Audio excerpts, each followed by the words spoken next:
Music. It's something that surrounds us in our daily lives. We hear it on the radio, our headphones, a social gathering, or even in your room. It creates feelings which only the listener can fully describe. When you think of music, you probably picture something like this: a record, a CD, or even an MP3 player. Of course, these are all music formats, and in ways everyone can enjoy the sounds it creates. Music wasn't always this easy to access. In the modern era, there has emerged a new way of listening. This is called streaming. No longer does a listener need to go to the record store to pick up a copy of their favorite tracks. It has now become more accessible than ever thanks to 21st century technology. Streaming has now become the most popular way of listening to music. A company by the name of Spotify took this idea and revolutionized the music industry. In the mid-2000s, music piracy was absolutely rampant. Illegal downloading, dark web forums, and fans all wanting to listen to their favorite artists without paying was becoming a huge problem.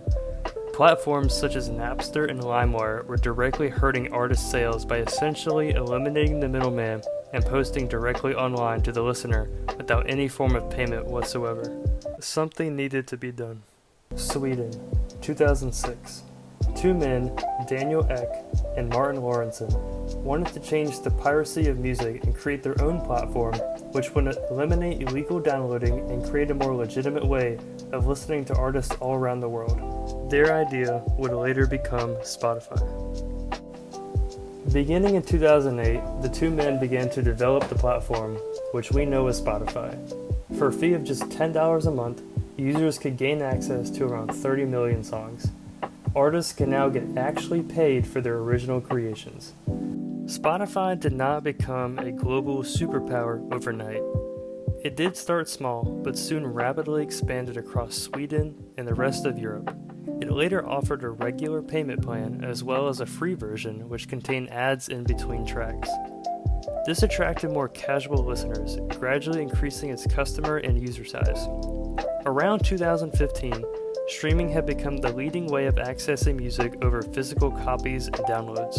Users now had the power to search any artist, any song, any album in a matter of seconds and it'd be shown on their screen. Internet speeds were still relatively slow, but over time the process became much easier to enjoy music. Spotify's library was impressive, but what drove its success was the algorithm. Spotify has automatically updated playlists in your library such as Discover Weekly and Release Radar. These are designed to show you music similar to artists the algorithm thinks that you like. It creates personalization tailored to each listener based on their previous listening history.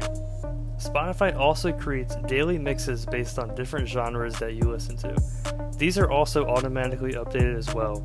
Some of the factors include liked songs, whether it was added to a playlist you created, how many times you streamed it, other tracks by the same artist, and whether you skipped, replayed it, as well as the overall mood and tempo of the song. Spotify has essentially become a soundtrack for our lives. This is the soundtrack to my life. The soundtrack to my life. Algorithms are all around us, not just in music.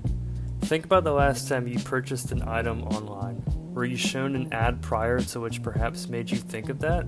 Or say searching for a TV show or movie to watch? How did you know that you wanted to watch that particular film?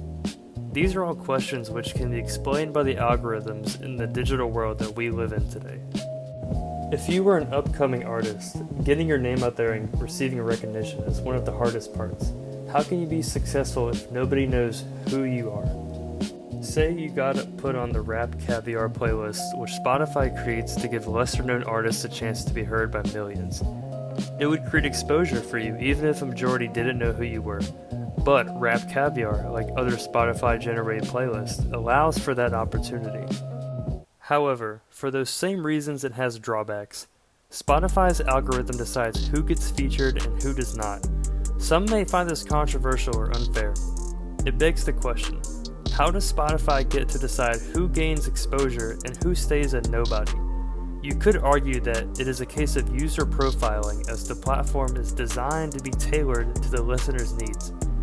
This opens the door for a debate about who is more important, The listener getting to hear more of what they want, or the artist trying to make a name for themselves, only to be thrown into an endless cycle of just being a random name on a screen.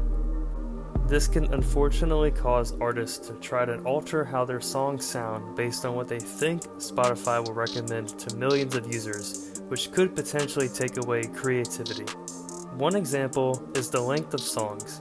In today's age, the attention span is tailored to sites like TikTok and Instagram, who thrive off short videos to capture the viewer's attention and quickly. Usually these videos are paired with some sort of catchy chorus or hook, and less attention is paid to the entirety of the song. Artists may feel the need to rewrite or reorganize songs in order to better fit the algorithm. I add the hi-hats last. I originally had them like this the whole way. Once I passed my laptop to Pooh, he juiced them up. He like a hi-hat guy, kinda. Of course, changing your hi-hats isn't going to affect the Spotify algorithm, but you get the point. Today, Spotify is a global superpower in the era of streaming. The platform is used in over 180 countries worldwide and across multiple devices. It has transformed into a more sociable experience as well. In 2015, Spotify launched something called This Year in Music, which showed you your yearly statistics for most streamed artists, songs, genres, and more. 1 year later, it was rebranded to the more recognizable Spotify Wrapped, which is a very popular talking point online, as listeners get to share their end-of-year stats with friends. I know I will. The idea was initially created by an intern at Spotify named Jewel Ham. However, since she was technically an intern at the company, she was not received an actual salary, but just a stipend. Spotify has also included podcasts as well as audiobooks, which further expands what the platform offers to listeners. On an artist page, it will show any upcoming concert or venue details and where to purchase tickets, further amplifying the artist's connection to their fanbase. From having to wait hours on end for an illegal download to now having it at your fingertips is astonishing. It began to put a stop to piracy, and now Spotify is at the center of digital music streaming worldwide. As someone who makes music just for fun in my free time, with no deadlines or expected projects, I often think about how artists manage to become so successful. In this day and age, it seems almost anyone can make it with the right talent and work ethic. But there is a fear that that person working day and night to try to get to the top will never receive any recognition. However, what if all that talent is just waiting to be heard by their next fan through a Spotify playlist? So, next time you open Spotify, or whichever music streaming app you have, take a moment to think whether you are choosing your music or the music is being chosen for you.